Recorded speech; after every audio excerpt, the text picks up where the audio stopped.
어휴, 요즘 살이 너무 쪄서 다이너마이트 좀 해야겠다. 다이어트요. 다이어트나 다이너마이트나. 그나저나 나는 왜 불렀어요? 오늘은 무서운 여름을 맞이해 무서운 사연들을 준비했습니다. 아니, 무서운 사연에 왜 나를 불러요? 나 겁 많은 거 몰라요? 아, 무서워. 그래서 불렀습니다. 시청자 S님의 사연입니다. 어느 날 밤 자다가 갑자기 이상한 느낌이 들어 눈을 떴습니다. 그런데 한밤중에 세탁기가 돌아가고 있었지요. 저는 돌린 적이 없는 세탁기가 돌아가는 것이 이상해 더 가까이 다가갔습니다. 그런데 그 순간 세탁기 속에서 기이한 여자의 웃음소리가 새어나왔지요. 순간 비명을 지르며 잠에서 깨어나 꿈인 걸 깨달았지만 꿈은 너무나 생생해 마치 현실 같았어요. 하지만 진짜 이상한 일은 그때부터 시작됐지요. 그 꿈은 다음날에도 계속 이어지기 시작했어요. 다음날 꿈에도 세탁기는 계속 돌아가고 있었고 기분 나쁜 웃음소리는 끊이질 않았어요. 저는 용기를 내어 세탁기를 힘껏 열었습니다. 하지만 저는 그 세탁기 안에서 보지 말아야 할 것을 보고 말았습니다. 세탁기 안에는 한 여자가 빙글빙글 돌며 저를 쳐다보고 있었습니다. 그 모습이 너무나 소름 돋아 비명을 지르며 또 잠에서 깨어났고 다시 잠드는 것마저 두려워졌습니다. 이런 저를 비웃기라도 한 듯 그 기괴한 꿈은 다음날 다시 이어졌지요. 하지만 그날은 꿈속에서 세탁기가 돌아가질 않더군요. 아, 다행이다 싶을 때 거실에서 붕붕 소리가 들려오기 시작했어요. 저는 숨을 죽이고 거실로 향했습니다. 그리고 더 충격적인 장면을 목격했죠. 세탁기 안에서 본 그 여자가 천장 선풍기에 매달린 채 빙글빙글 돌며 저를 쳐다보고 있었습니다. 소름이 돋은 저는 당장 선풍기의 풍력을 초강력 울트라풍으로 바꿨고 그는 결국 창밖으로 날아가 버렸습니다. 선풍기 풍력이 너무 세서 그런지 다음날부터는 꿈에 얼씬도 하지 않았더군요. 아니, 선풍기로 귀신도 내쫓은 거예요? 그 선풍기 어디 건가요? 저도 사고 싶네요. 두 번째 사연입니다. 시청자 수리님은 이사 오기 전 10년 넘게 살던 집에서 이상한 일을 겪었다고 합니다. 집에는 도둑도 출입하기 쉬운 대문 같지만 대문 같지 않은 대문이 있었어요. 또 그 오래된 대문은 열 때마다 기분 나쁜 소리를 냈지요. 대문을 통과하면 무모중 씨 머리처럼 시원하게 오픈된 마당이 있었습니다. 아니, 왜 거기서 내 남편 이름이 나와요? 무모중 씨 이마에는 털이 없잖아요. 그날 새벽 3시쯤 방 안에서 거울을 보고 로션을 바르고 있는데 거울 쪽 창문이 살짝 열려있는 걸 봤어요. 하지만 정말 이상한 건 그쪽 창문에는 방충망이 없어서 평소에 절대 창문을 안 열어준다는 거예요. 그래서 저는 뭐지? 나는 이쪽 창문은 절대 안 여는데? 하고 고개를 빼꼼 내밀고 창문 열린 쪽을 내다봤어요. 그런데 그 순간 한 15cm 정도 열린 창문 사이 아래에서 눈동자 하나가 보였습니다. 벚꽃이 보이나 싶어 한 3초 동안을 멍하니 보고 있었어요. 하지만 그 살기 뻗치는 눈동자는 점점 더 뚜렷이 보였지요. 그때 갑자기 정면을 보고 있던 눈동자 하나가 내 쪽을 향해 천천히 치켜드는 걸 보고는 너무나 놀라 몸을 숙여버렸습니다. 그 다음에 어떻게 해야 하는지 고민하다가 일단 창문을 닫고 안방으로 달려가 마당 쪽을 확인했지요. 하지만 그곳에는 아무도 없었어요. 심지어 누군가 들어왔으면 분명 끼익댔을 대문도 조용했지요. 게다가 사람이라면 머리카락이나 살색이라도 보였어야 하는데 정말 눈동자 하나만 보였다는 게 생각할수록 더 소름이 돋습니다. 그 다음날 그쪽 창에는 방범창을 설치하고 걱정스러운 하루를 보냈습니다. 그리고 나중에 알게 된 사실인데 그 일이 있기 몇 주 전 스님이 저희 엄마에게 이사 가기를 권했다고 합니다. 지금도 그날 일만 생각하면 온몸에 소름이 돋습니다. 눈동자 얘기하니까 눈가에 사탕이 먹고 싶네요. 다이어트 한다고 안 했어요? 다이너마이트요. 지난주 무서운 사연의 뜨거운 반응에 힘입어 두 번째 무서운 사연을 준비했습니다. 으악, 무서워. 우리 삐쭈삐쭈 서는 것 같아. 쭈뼛쭈뼛이겠죠. 그리고 모모정 씨는 쭈뼛쭈뼛 할 만한 털이 없잖아요. 나는 무서운 이야기만 들으면 코털이 삐쭈삐쭈 선다고요. 시청자님들의 시력 보호를 위해 첫 번째 사연을 바로 시작하겠습니다. 사연의 주인공 운명님은 평소 선생님 놀이를 하며 공부하는 습관이 있었습니다.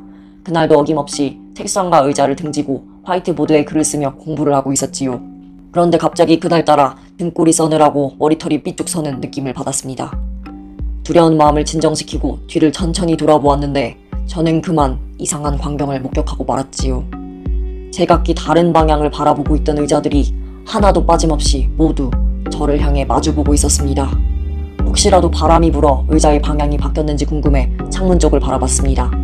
하지만 모든 창문은 굳게 닫혀 있었지요. 마치 귀신들이 의자 위에 앉아 제 수업을 듣고 있기라도 한 듯 제 등골은 점점 더 서늘해졌습니다. 너무 놀란 저는 귀신들을 쫓아내기 위해 더 무서운 선생님 놀이를 시작했습니다. 커다란 맴매로 의자 위에 앉아있는 무언가를 신명나게 때려주었지요. 매를 맞는 게 무서워서인지 그 다음날부터는 그런 일이 전혀 일어나질 않더군요. 아뿔싸, 귀신들도 무서운 사람을 무서워하나봐요. 오모준 씨는 집에 있는 개한테도 무시당하지 않으세요? 아니 그걸 당신이 어떻게? 그러고 보니 우리 집 구름이랑 똑 닮았네. 물리기 전에 그만하세요. 푸랑님이 사연입니다. 푸랑님이 지인 A씨는 아파트를 매우 싼 가격에 구입해 이사했습니다. 40평대의 아파트를 헐값에 매매한 가족들은 몹시 기뻤지요. 하지만 그 행복은 얼마 가지 않았습니다. 어느 날부터인가 A씨의 안방에서는 썩은 냄새가 진동하기 시작했습니다. 특히 안방 안에 있는 화장실에서는 썩은 냄새가 더더욱 심했지요. 하지만 끝내 이 냄새의 원인을 찾을 수 없어 단순히 하수구 냄새로만 여기고 넘겼습니다. 그러나 며칠 뒤 화장실 안에서 이상한 소리가 들려왔습니다. 깜짝 놀란 A씨는 화장실 문을 열었고 그 안에서 5살 정도로 추정되는 남자아이를 목격했습니다. 아이는 잔뜩 화가 난 표정으로 소리를 지르기 시작했지요. 누군데 우리 집에 있는 거야? 우리 집에서 당장 나가! 당장 나가라고! A씨는 비명을 지르며 깨어나 꿈인 걸 깨달았지만 더 이상한 일들이 다음날 기다리고 있었습니다. 다음날 밤 딸아이가 비명을 지르며 뛰어 울었습니다. 한참을 달래자 이상한 말을 꺼내기 시작했지요. 오빠, 어떤 남자애가 자꾸 내 방에 있어. 딸과 대화를 마친 A씨는 온몸에 소름이 돋았습니다. 딸이 방에서 목격한 그 남자아이의 생김새와 나이가 A씨 꿈속에서 본 아이와 정확히 일치했기 때문입니다. 다음날 A씨는 집을 판 중개인에게 다 알고 있으니 사실대로 말하라고 소리쳤습니다. 그제야 중개인은 체념한 듯 사실을 말했지요. 아이고, 그 집에 살던 부모가 안방문에 어린이용 그네를 설치해서 아들을 태웠었는데 그 집 아이가 결국에는 그네를 탔다가 떨어져서 내진 방으로 죽었어요. 처음부터 속이려던 건 아닌데 미안하게 됐네요. 이 사실에 A씨는 화가 났지만 사정상 이사를 가지는 못했습니다. 하지만 향을 피우면 귀신이 시야를 잃어 산 사람을 찾지 못한다는 이야기를 듣고 화장실에 주기적으로 향을 피우기 시작했지요. 그 이후 아주 신기하게도 향을 피우는 날에는 썩은 냄새와 악몽이 멈췄고 가끔씩 깜빡하고 향을 피우지 않는 날에는 그 남자아이가 나오는 악몽을 꿨습니다.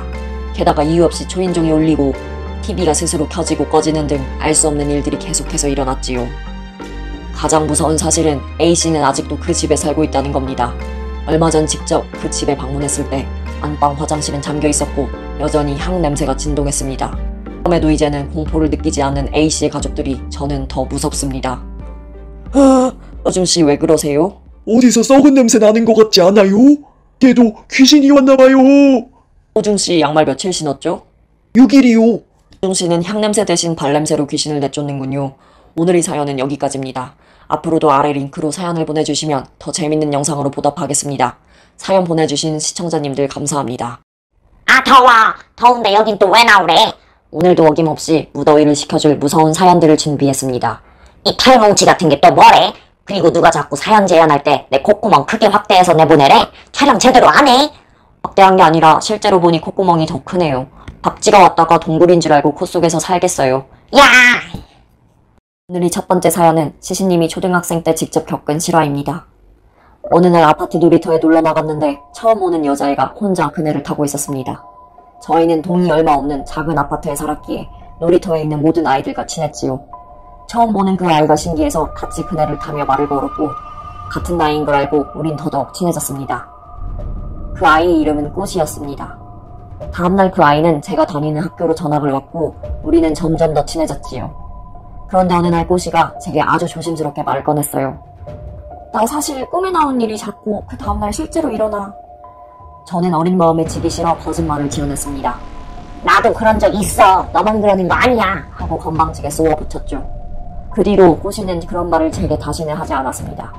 이후 우리는 서로 다른 중학교로 가면서 점차 멀어졌고 세월이 흘러 성인이 되었습니다.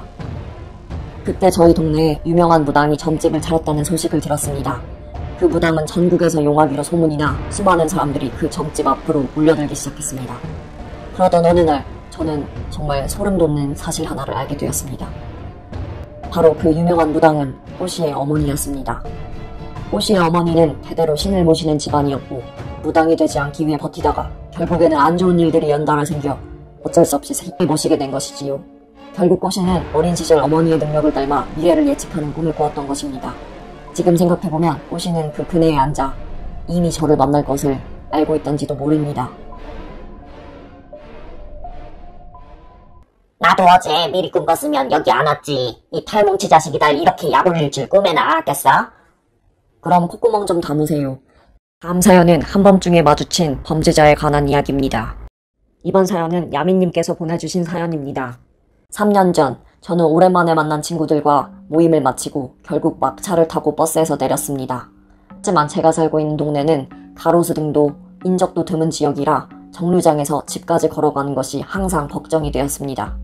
게다가 성범죄자 알림이를 통해 주변에 성범죄자들이 많이 살고 있다는 것을 알았기 때문에 짧은 거리지만 택시를 탈까 하다가 결국에는 돈을 아끼자 하는 마음으로 빨리 걷기 시작했지요. 인적이 드문 밤길을 혼자 걷는 게 무서울 때쯤 마치 기다리기라도 했다는 듯 불쾌한 발자국 소리가 들려오기 시작했습니다. 저는 두려운 마음에 걸음을 더 빨리 옮겼고 그 발자국 소리는 점점 더 가까워져 어느새 제 바로 등 뒤까지 따라붙었습니다. 저는 너무나 무서웠지만 용기를 내어 뒤를 돌아보았습니다. 뒤에 있던 사람을 확인한 순간 제 머릿속은 새하얗게 변했습니다.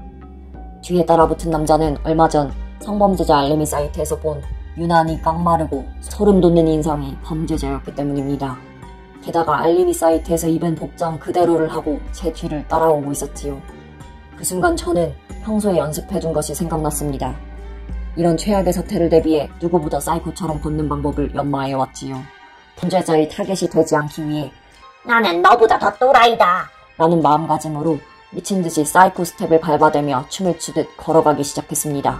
정말 다행히도 그 범죄자는 제 기괴한 걸음걸이에 놀라서인지 더 이상 쫓아오지 않더군요.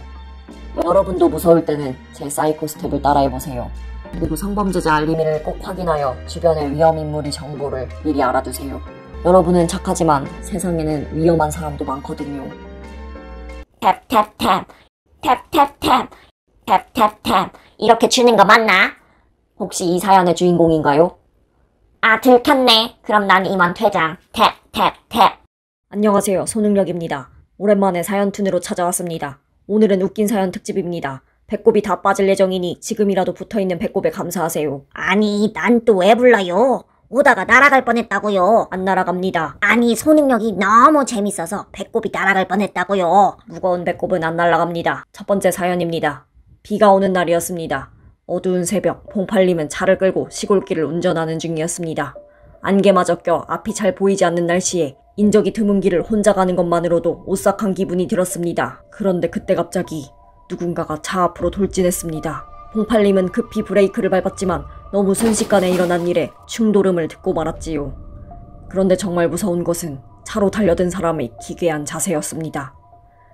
그 사람은 양팔을 벌리고 마치 날아오듯 차로 뛰어들었습니다. 비가 오는 새벽, 인적 드문 시골길에서 양팔을 벌리고 뛰어다니는 사람을 떠올리자 공포는 더 커졌습니다. 봉팔님은 겁에 질려 벌벌 떨며 차 밖으로 내렸습니다. 조심히 차 앞으로 다가가 쓰러진 누군가를 발견했을 때 봉팔님은 입을 다물 수가 없었습니다. 쓰러져 있는 그것은 바로 2m가 가까이 되는 커다란 날개를 펼친 수리부엉이였습니다.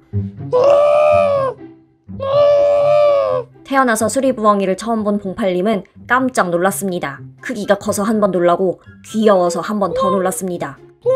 봉팔님은 수리부엉이를 아기처럼 안고 집으로 데려갔습니다. 그리고 닭가슴살을 먹이며 정성껏 키웠죠. 자식처럼 키운 수리부엉이가 점점 더 커지자 결국에는 안방을 내어주었습니다. 얼마 전에는 다 커서 장가를 보냈죠. 아니 요즘 수리부엉이를 어디서 봐요?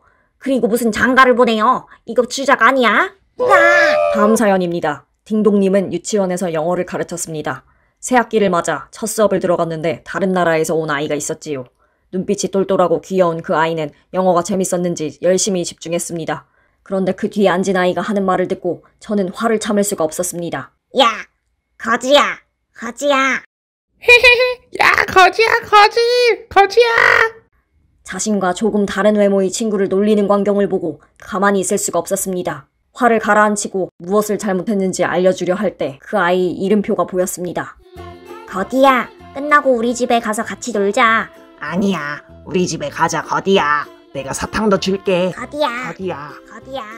그렇습니다. 아이 이름은 거디아였고 거디아는 친구들 사이에서 인싸 중에 인싸였습니다. 아이들의 순수한 마음을 오해하고 콩구멍을 내려던 제가 부끄러워 쥐구멍에 숨고 싶었습니다. 아니 근데 소등령님은 눈구멍이 왜 이렇게 작아요? 헤름님 머리에는 이미 구멍이 났네요. 뭐요? 나한테 정말 홍구멍 나고 싶어요? 오늘 사연은 여기까지입니다. 아, 구독도 공짜니까 많이 눌러주세요. 구독이랑 또 신나요도 많이 눌러줘요. 돈 드는 거 아니잖아. 신나요가 아니라 좋아요요. 아, 그거나. 아무튼 다음에 또 봐요. 사연 보내주신 시청자님들 감사합니다. 아래 링크로 사연을 보내주시면 더 재밌는 사연툰으로 찾아뵙겠습니다. 감사합니다.